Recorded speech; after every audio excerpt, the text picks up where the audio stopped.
The sky held a deep darkness, visibility non-existent. Upon receiving the signal, 2 subdued shots were fired, causing 2 guards to collapse.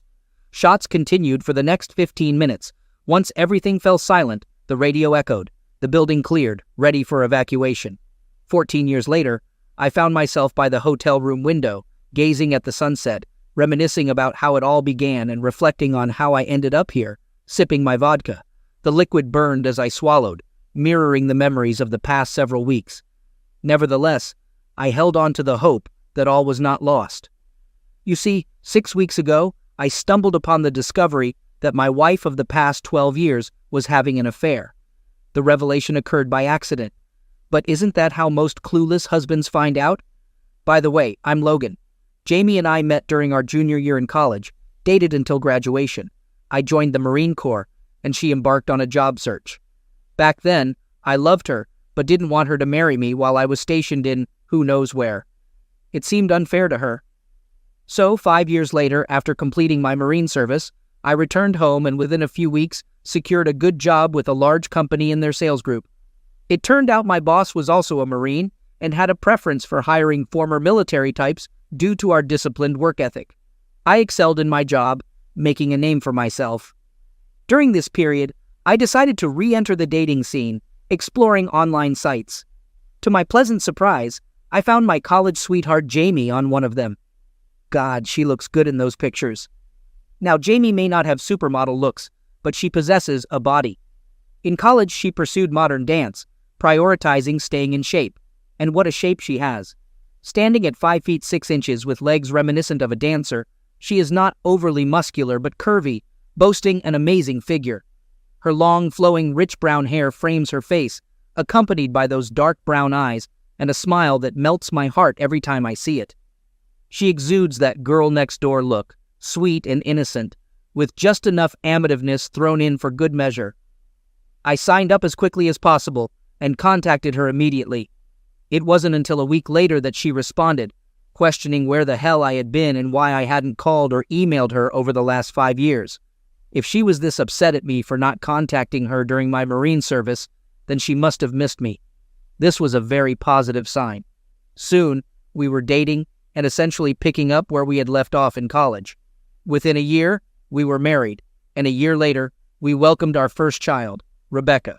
My job was progressing well, even though I found myself traveling more, which was anticipated. 2 years later, our second daughter, Amy, came into the picture. Since then, I've been promoted, and we now reside in a lovely house in a good neighborhood with excellent schools. While I still travel quite a bit, sometimes for 2 weeks each month, it's a necessity for my job.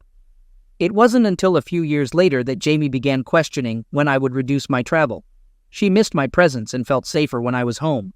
I explained that it was a necessary part of my job, assuring her that it wouldn't be much longer before I would be promoted to the next level, reducing my travel significantly and allowing me to be home more often.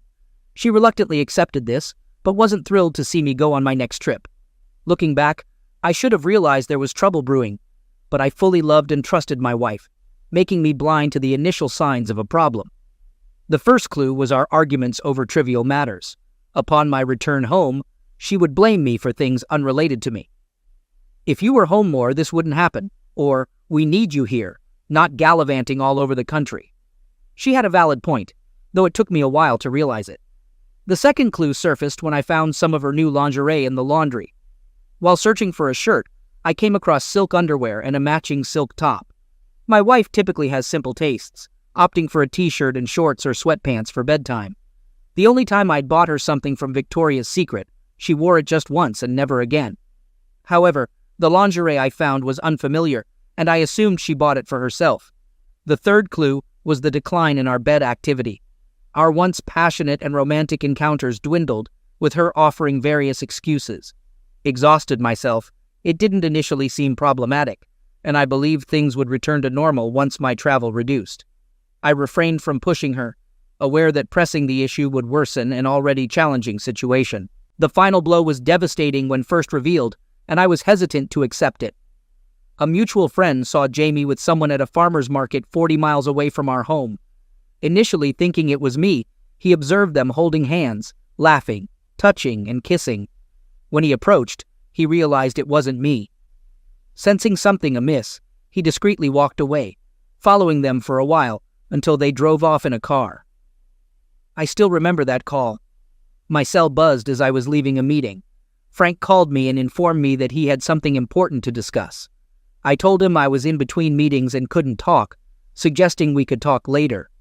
Frank agreed and asked me to call him at the earliest opportunity, expressing some concern in his voice.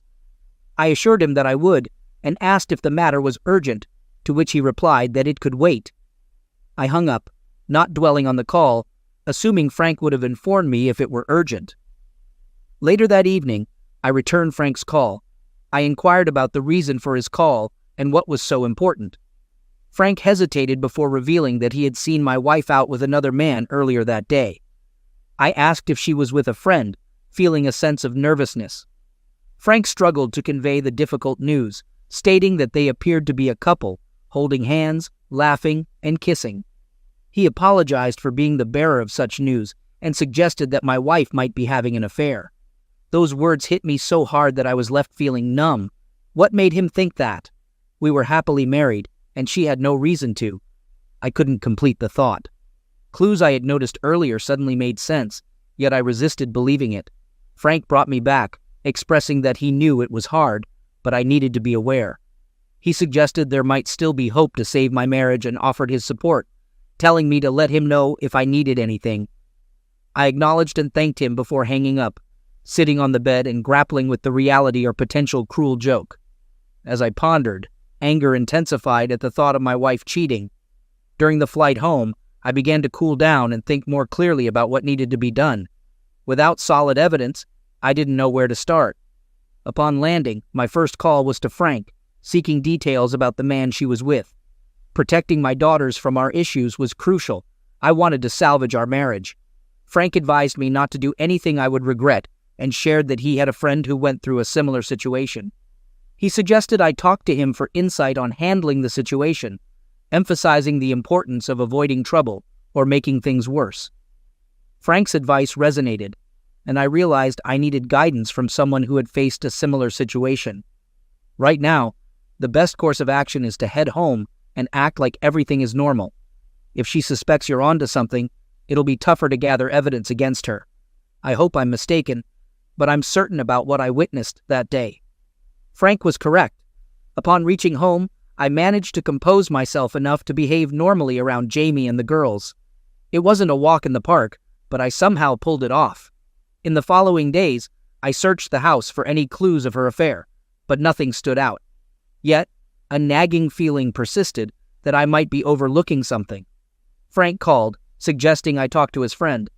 I agreed to meet them at a bar across town the next day after work, keeping it from Jamie by mentioning late meetings. In the dive bar, I found Frank and his friend Mark in a back booth nursing beers. Frank looked up as I sat down. Mark greeted me as the friend Frank had mentioned. We exchanged greetings, though neither seemed thrilled to be there. Mark spoke, having been briefed by Frank on my situation. He empathized with my feelings but warned against making the same mistakes he did, sharing his painful experience of revenge. It led to a 5-year prison term and losing everything in the divorce and lawsuit against his wife and her boss. He cautioned me against doing anything foolish. His gaze intense. I simply nodded. Curious about alternative approaches, I inquired about what he would have done differently. Mark admitted he'd still go after the boss, but in a subtler manner to catch him off guard. He expressed deep contempt for the man who stole his wife. As for his wife, knowing what he knows now, he'd have opted for a divorce. Our conversation then delved into the do's and don'ts of my situation. The initial step was to secure damning evidence of my wife's infidelity to prevent any denial when confronting her.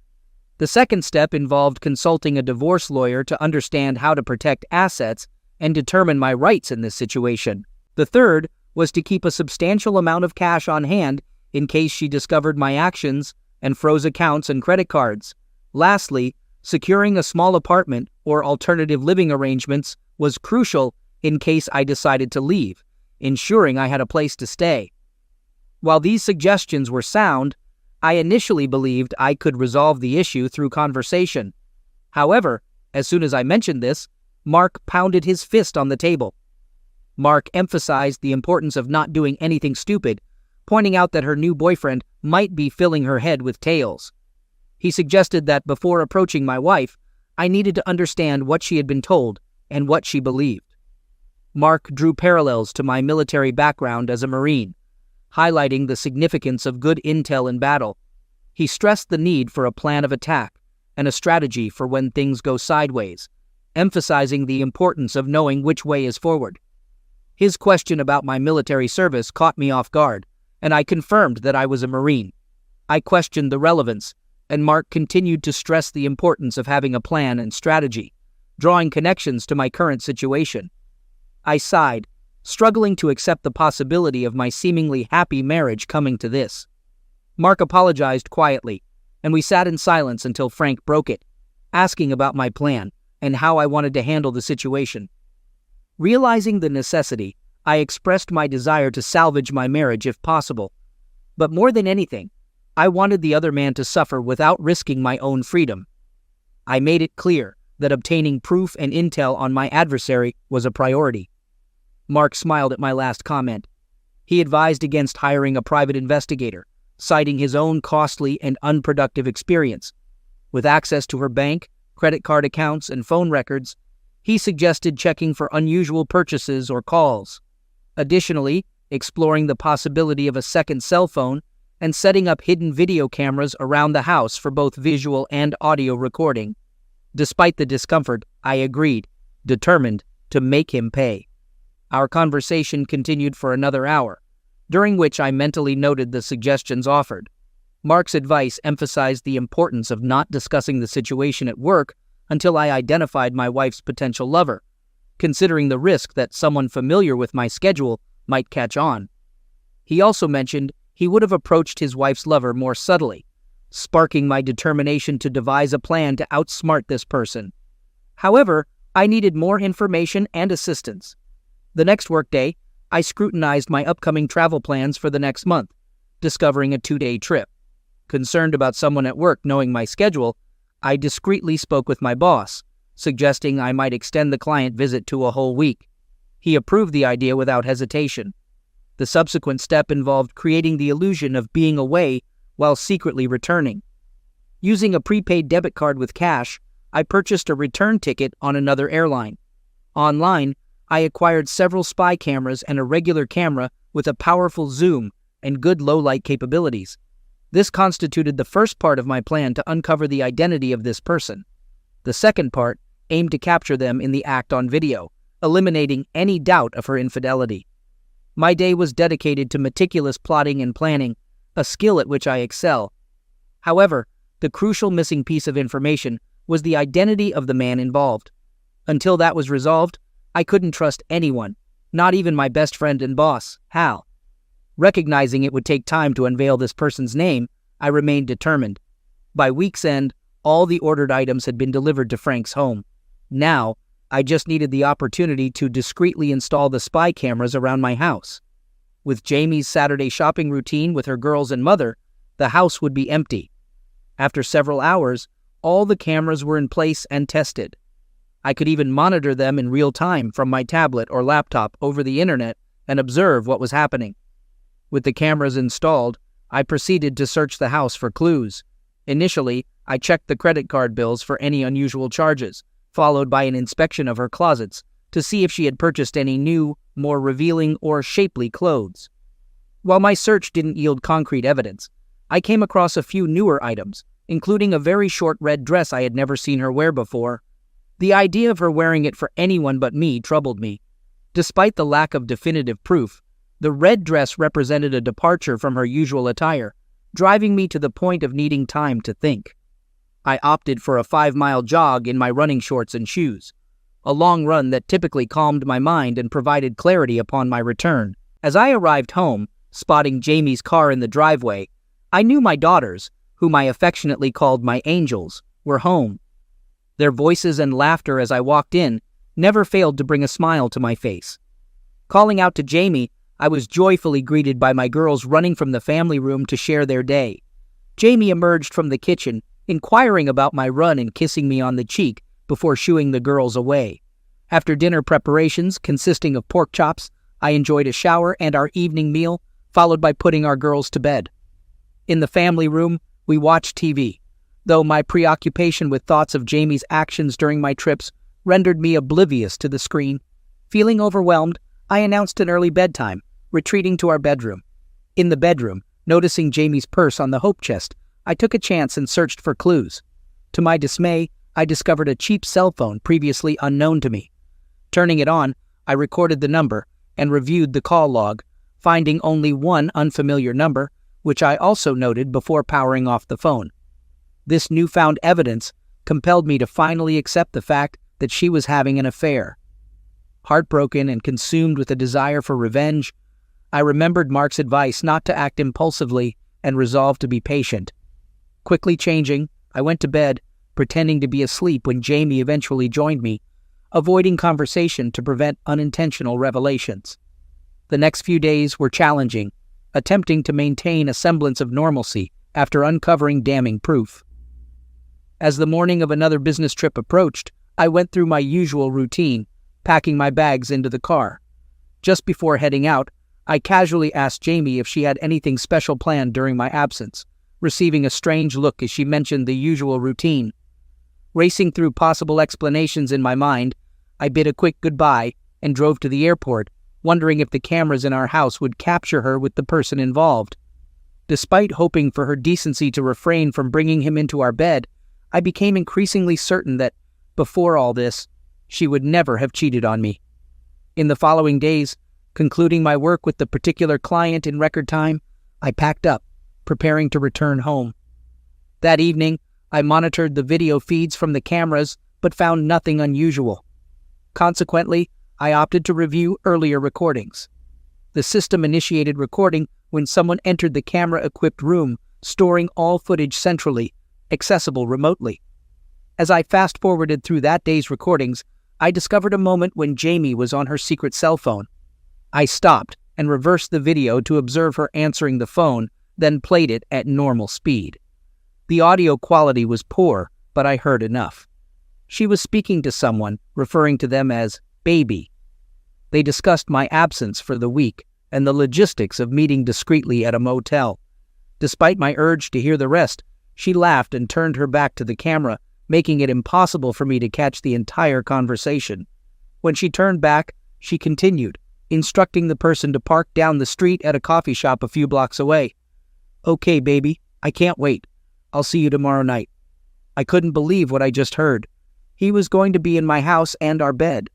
Thoughts of disposing of his body crossed my mind, but Mark's warning echoed, urging me not to do anything rash. Suppressing my anger, I resolved to wait for the right moment, though the strain was becoming unbearable. My wife, the love of my life, and the mother of our 2 children, was betraying me. Why was she doing this? What had driven her into the arms of another man? The flight back home was too quick. I wasn't ready for what awaited me. So I checked into a hotel, contemplating my next move. I knew tonight was the night he was coming to my house, and I wanted to see him with my own eyes. Was he someone I knew, or someone from work? That much I needed to know to help me decide how to proceed. With no idea of what time he'd arrive, I knew he was going to park at the coffee shop down the street, so I waited there, even though I had no idea what he looked like. To be safe, I rented a car at the airport, finding a spot with a good view of the parking lot. I brought my camera, checking the zoom quality. I could be at least 100 yards away and get a close-up view of his face and license plate. Around 9 p.m., a silver BMW M3 pulled into the parking lot. I began taking pictures, and thankfully the lighting was good, giving me a clear view of his face. It was no one I recognized.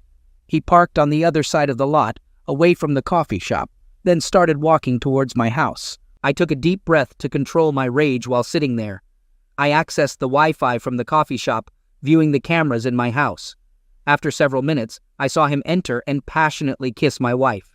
Suppressing my fury, I listened to their conversation. He expressed his thoughts about her all day, and they discussed having the house to themselves until the next morning, since she had sent the kids over to her parents for the night, and I wouldn't be back until Friday. How considerate that she sent the kids away. I observed as he started undressing my wife right in our living room. She reciprocated, and in just a few short minutes, They were undressed, with their hands all over each other. She suggested taking it up to the bedroom, and they both ran out of sight of the camera towards the stairs. As I listened to their laughter, leaving their clothes spread around the floor, I realized I needed to act. Lucky for me, I got out of my car and walked quickly down to my house. The front door was left unlocked as they hurried upstairs, making things easier for me. I went straight for his pants, discovering his wallet with all the needed information and a little extra. With his wallet in hand, I headed to my home office on the first floor, opposite our bedroom, minimizing the risk of being hurt. Switching on my computer and the printer scanner, I waited for them to power up. Once ready, I began scanning items from Stephen Bannister's wallet, copying his driver's license and other details. After returning the wallet, I took pictures of their scattered clothes and started recording what I was witnessing with the camera's video feature, quietly ascending the stairs. As I reached the top, faint sounds of their lovemaking reached me, turning my stomach. The bedroom door was wide open, and they believed they had the house to themselves. Slowly, I made my way toward the bedroom.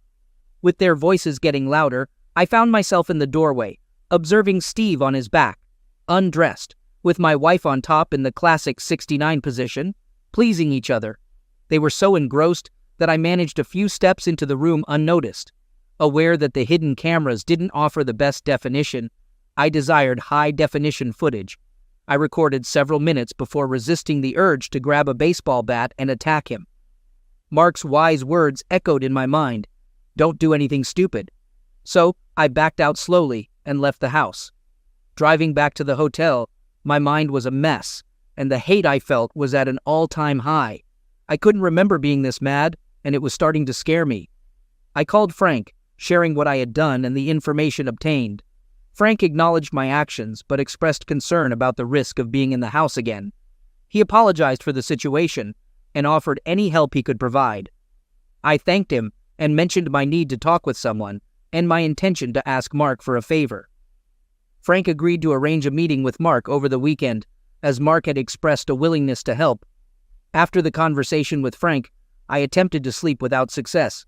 I decided to clear my mind and work off the rage with my usual morning run. However, it did little to ease my emotions. Following the run, I took a shower and then a long nap to cope with the lack of sleep from the previous night. Returning the rental car to the airport, I picked up my own car and headed straight to the office to check in and talk with Hal. I needed to reduce my work-related travel, and upon entering Hal's office, I closed the door and informed him about my situation. I mentioned my wife's desire for me to be home more and expressed the need for changes in my travel schedule. I looked at Hal, awaiting his response. Hal informed me that my promotion had been approved and I wouldn't have to travel as frequently anymore. It was a welcomed relief, although I couldn't fully grasp it at the moment. My mind was consumed by the knowledge of my wife's affair. Hal noticed my distraction and expressed concern about my recent behavior. I felt compelled to confide in him about what I had discovered. I told him about catching my wife with her lover and recording them together. Hal reacted with shock and sympathy, offering his support. I explained that I needed to be home more to salvage my marriage, and I asked him to keep the situation confidential, fearing someone in the office might be involved in leaking information about my schedule. Hal agreed to cover for me if I needed time off to gather evidence against my wife. I expressed my desire to confront her with undeniable proof to either salvage the marriage or protect myself in a divorce. Hal nodded in agreement, promising his assistance and discretion. After thanking Hal, I left his office feeling a bit relieved that things were falling into place, even though deep down, I knew my marriage was beyond repair. I went home that night and tried my best to act normal. My girls attacked me as I walked through the door, and I had to keep from crying, thinking how they would be affected if a divorce were to happen. I didn't like the idea of having to get permission to visit my own children. I have to get the custody of my kids. On Saturday, while my wife and kids were out shopping, I met with Mark and Frank at a diner. I updated them on the progress I'd made in gathering information. Mark remarked on my courage and expressed surprise that I hadn't taken more drastic action. He then asked how he could assist me, mentioning Frank's mention of my time spent in prison. Both Frank and Mark regarded me with curiosity. For the next hour, I explained my plan and outlined what I hoped to achieve with Mark's connections. When I finished, Mark smiled and expressed admiration for the plan. He mentioned knowing someone who could potentially assist me and suggested they might be able to recommend others, though he cautioned that they would likely expect payment. Mark agreed to make some calls to his contacts. I handed him my cell number and asked him to contact me once he had spoken with his friends so we could arrange a meeting to finalize the details.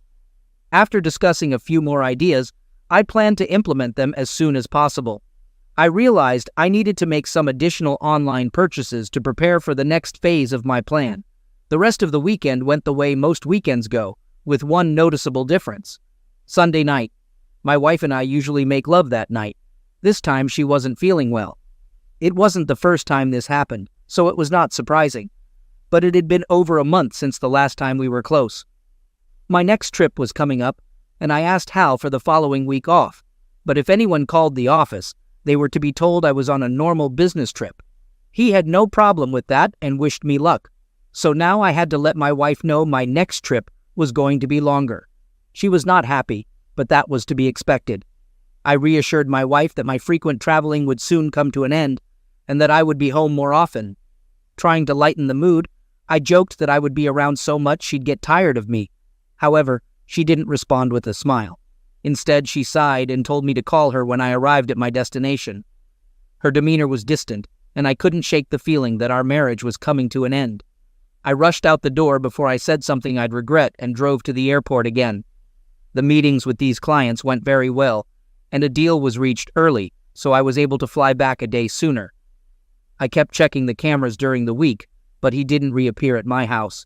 But I did see her on that secret cell phone of hers, so I listened to her conversation, and I knew this was the opportunity one was looking for, even though it smacked me to hear what she was planning on doing. I went to the office and found the items that I had ordered waiting for me. Knowing my wife's normal routine, I could easily set up one of these items that I got with little chance of being caught. She went to the gym 4 times a week, and I knew where and when, so I had her spare car keys and was able to place the item where she wouldn't find it. Next, I went to Steven's condo to see if he was there. I saw his car parked in the carport, so I assumed he was home. I brought my camera and was checking if I could see him inside. I got very lucky as I saw him through his sliding doors and that he wasn't alone. He was with another woman, and they seemed to be romantically connected as they were kissing and touching each other as a loving couple. This was too good to be true, as I took a video of their affection for each other. When I saw them leaving together, I followed at a safe distance.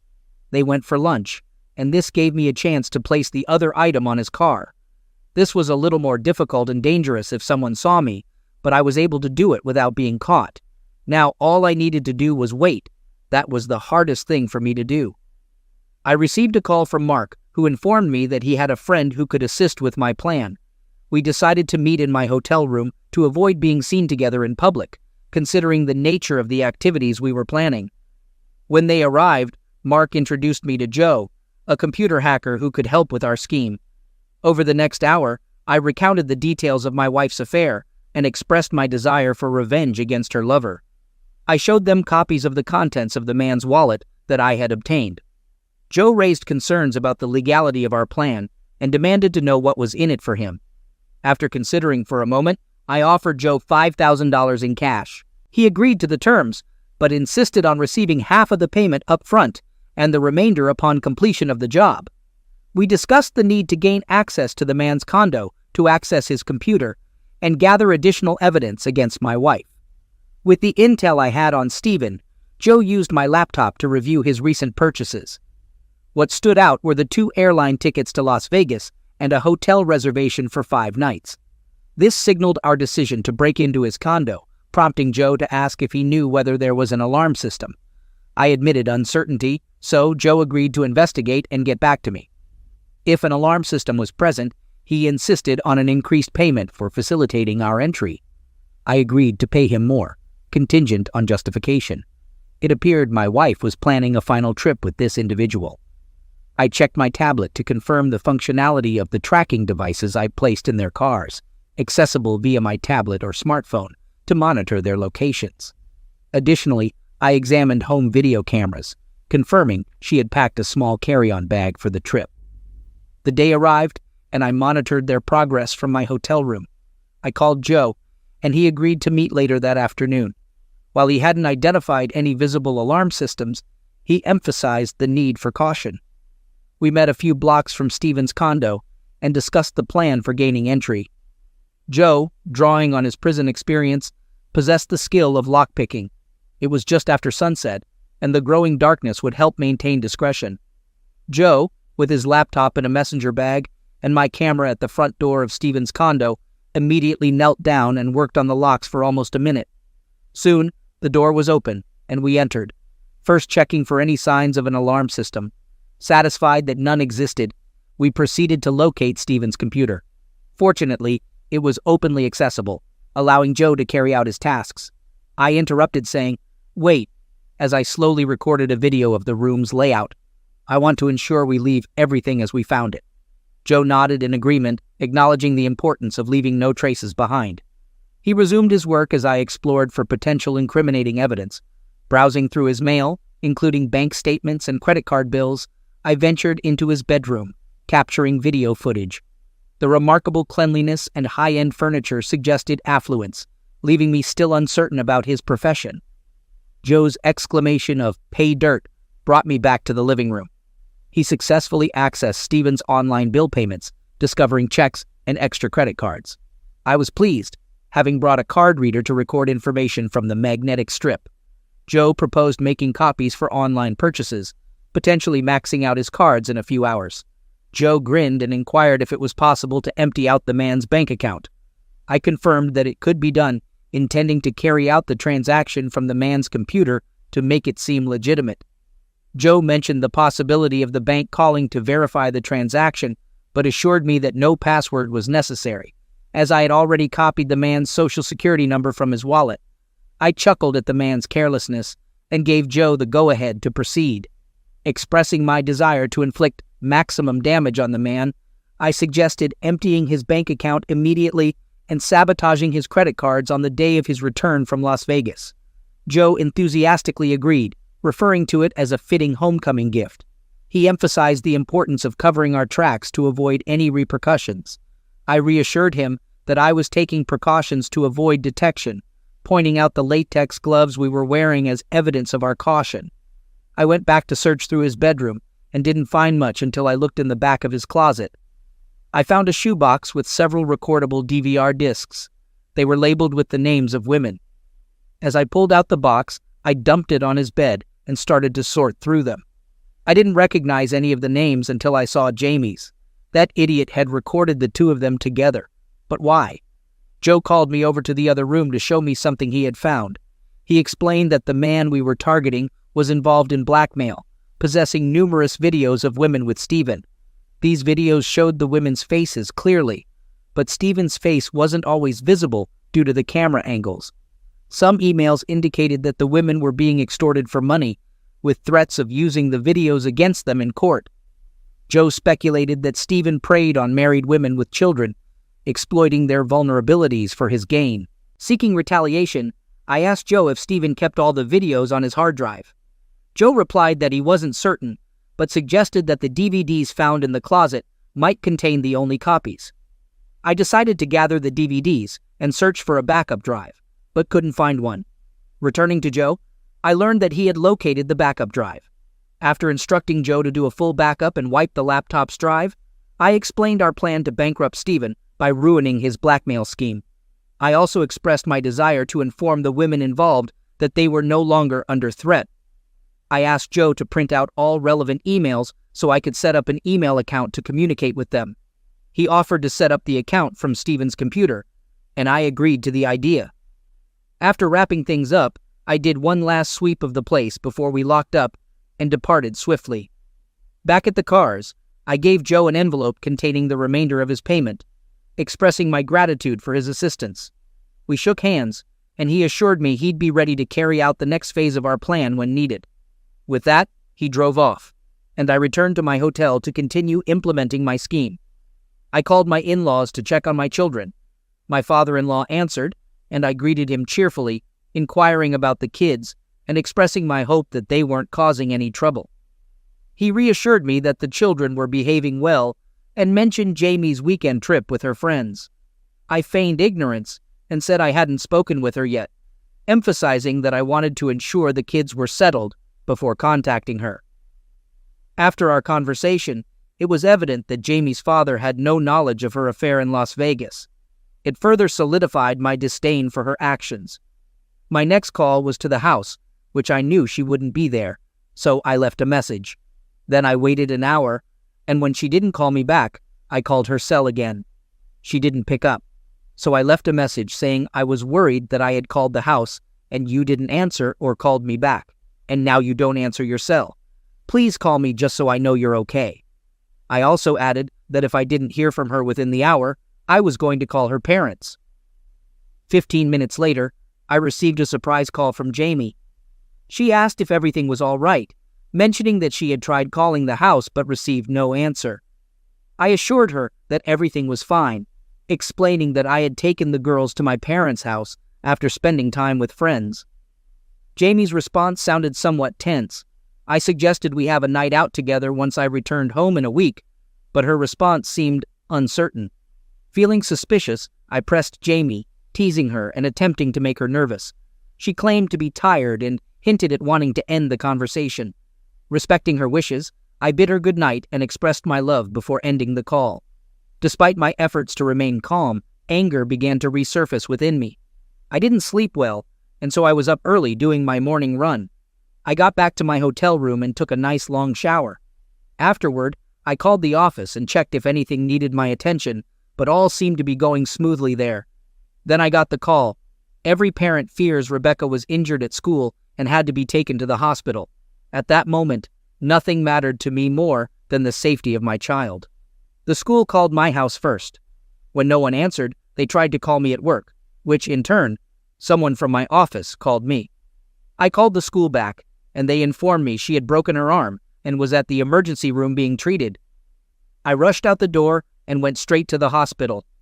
Once there, I called Jamie's cell, and when I got her voicemail, screamed into the phone that if she didn't call me within the next 15 minutes, the next call I make is to a divorce lawyer. It was an hour later that my cell rang.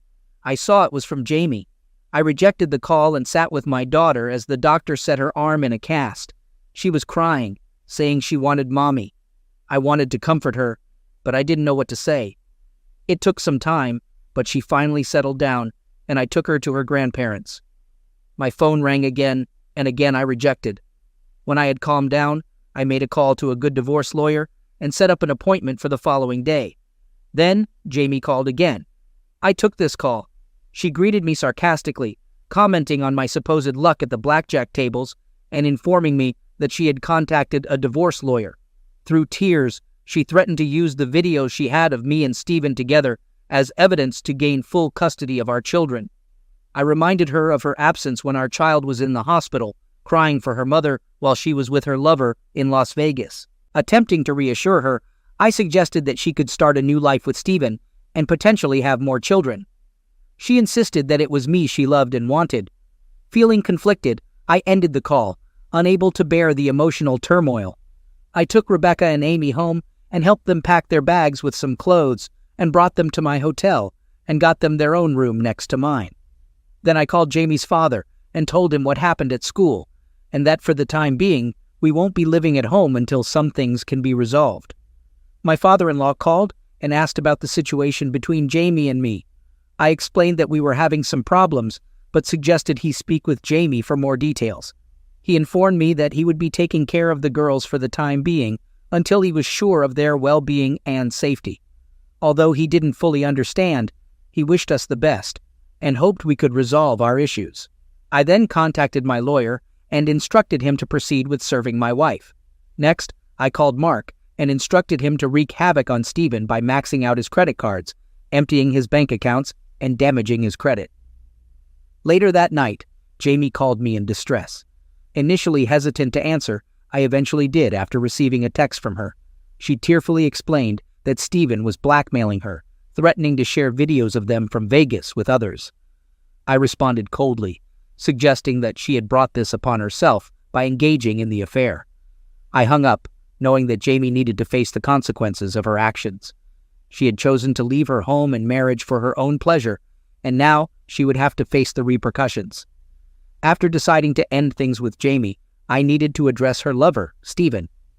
I called Mark and informed him that I had contacted my lawyer to have Jamie served with divorce papers, which would take a few days. Meanwhile, I wanted to move my money offshore, ensuring that only my funds were protected. Mark questioned my decision, but I assured him that I was done with Jamie and was determined to give her what she deserved.